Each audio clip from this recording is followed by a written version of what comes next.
রাজ্যের সমস্ত টোটোকে অস্থায়ী এনরোলমেন্ট নাম্বার দিয়ে রেজিস্ট্রেশনের সিদ্ধান্ত হলো। মোট কত লক্ষ টোটো চলে সেটাও পরিবহন দপ্তরের জানা নেই। লক্ষ লক্ষ মানুষের জীবিকা তাই বন্ধ করতে নিষেধ করেছেন মুখ্যমন্ত্রী। মারাত্মক যানজট তৈরি হচ্ছে, অন্য নাগরিকদের সীমাহীন অসুবিধা হচ্ছে।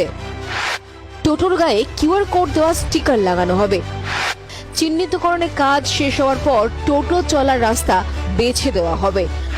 পুলিশ, পরিবহন দপ্তর এবং ইউনিয়ন মিলে 13 অক্টোবর থেকে 13 নভেম্বরের ডেডলাইনের মধ্যে চিহ্নিতকরণ প্রক্রিয়া শেষ করবে।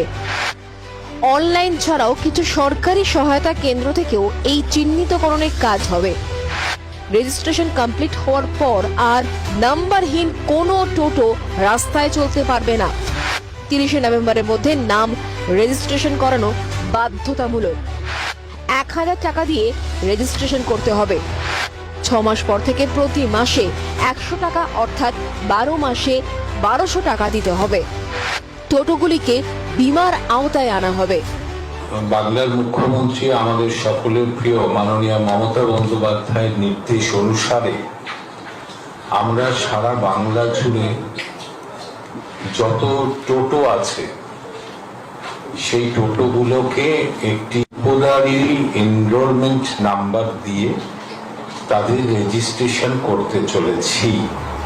পরিবহন মন্ত্রী জানিয়েছেন, এই প্রক্রিয়ার মূল উদ্দেশ্য হলো টোটোকে একটা শৃঙ্খলার মধ্যে আনা। টোটোর যে এই জ্বালা সেটা থেকে আমাদের অন্তত কিছুটা মুক্ত করুন। জ্বালা বলতে একটাই, অন্য কিছু নয়। অর্থাৎ যানজট হচ্ছে, কোনো কোনো শহরে ভীষণ পরিমাণে বেরিয়ে গিয়ে যানজট হচ্ছে। আমাদের মূল উদ্দেশ্য হচ্ছে টোটোকে একটা ডিসিপ্লিনের মধ্যে নিয়ে আসা।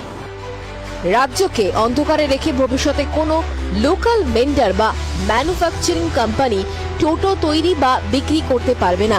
ভবিষ্যতে অড নাম্বার এবং ইভেন নাম্বার টোটো অল্টারনেটিভ দিনে রাস্তায় নামানোর পরিকল্পনা রয়েছে। 2026 জানুয়ারি মাসেই এই বিধি বলবৎ করার চিন্তা ভাবনা।